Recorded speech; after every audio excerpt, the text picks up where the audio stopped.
भगवद गीता, भगवान श्री कृष्ण का अर्जुन को उपदेश प्रस्तावना। महाभारत के युद्ध के दौरान जब अर्जुन युद्ध भूमि में अपने प्रियजनों और गुरुजनों को सामने देखता है तो वह मोह और शंका से घिर जाता है। वह अपने कर्तव्य को लेकर असमंजस में पड़ जाता है और युद्ध करने से मना कर देता है। इसी समय भगवान श्री कृष्ण अर्जुन को जीवन, धर्म और कर्म का अद्भुत ज्ञान देते हैं।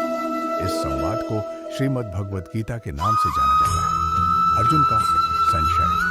अर्जुन ने अपने रथ को दोनों सेनाओं के बीच खड़ा कर भगवान श्री कृष्ण से कहा, हे माधव, मैं अपने स्वजनों, गुरुजनों और मित्रों के साथ युद्ध कैसे कर सकता हूँ? इन्हें मारकर मुझे क्या प्राप्त होगा? मैं यह युद्ध नहीं कर सकता। अर्जुन ने अपने धनुष गांडीव को नीचे रख दिया और युद्ध भूमि में बैठ गए। उनके मन में मोह, करुणा और शोक का भाव था। उन्होंने कहा, मुझे कोई मार्ग नहीं दिखता। हे केशव, कृपया मेरा मार्गदर्शन करें। भगवान श्री कृष्ण का उत्तर। भगवान श्री कृष्ण ने अर्जुन को प्रेरित करते हुए कहा, वन, आत्मा का ज्ञान। आत्मा न जन्म लेती है और न ही मरती है। यह नित्य, शाश्वत और अमर है। शरीर के नष्ट होने पर भी आत्मा को कोई क्षति नहीं होती। श्री कृष्ण ने अर्जुन को समझाया कि आत्मा अविनाशी है, शरीर नश्वर है और आत्मा का केवल एक साधन है। मृत्यु केवल शरीर का नाश है, आत्मा का नहीं।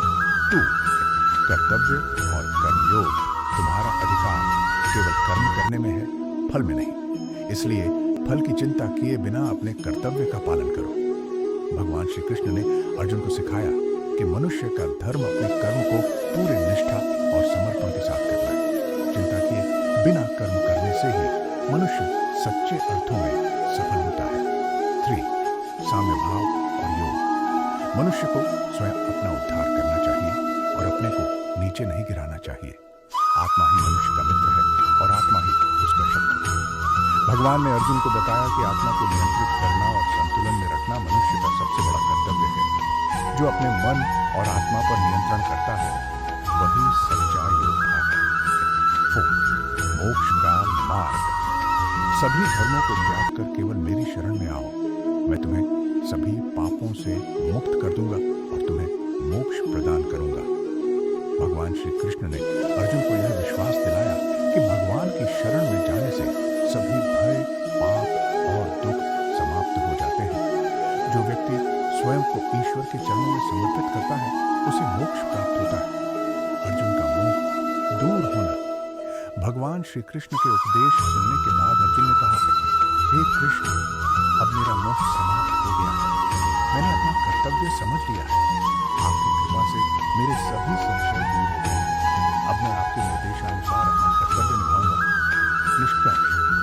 भगवद गीता का यह संवाद न केवल अर्जुन के लिए था, बल्कि यह समस्त मानव जाति को कर्म, धर्म और भक्ति का मार्ग दिखाता है। गीता हमें सिखाती है कि अपने कर्तव्य का पालन बिना किसी स्वार्थ या फल की चिंता के करना चाहिए। आत्मा अमर है और मृत्यु केवल एक शारीरिक परिवर्तन है।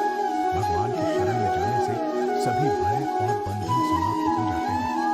भगवद गीता का ज्ञान आज भी हमारे जीवन के हर क्षेत्र में मार्गदर्शन प्रदान करता है।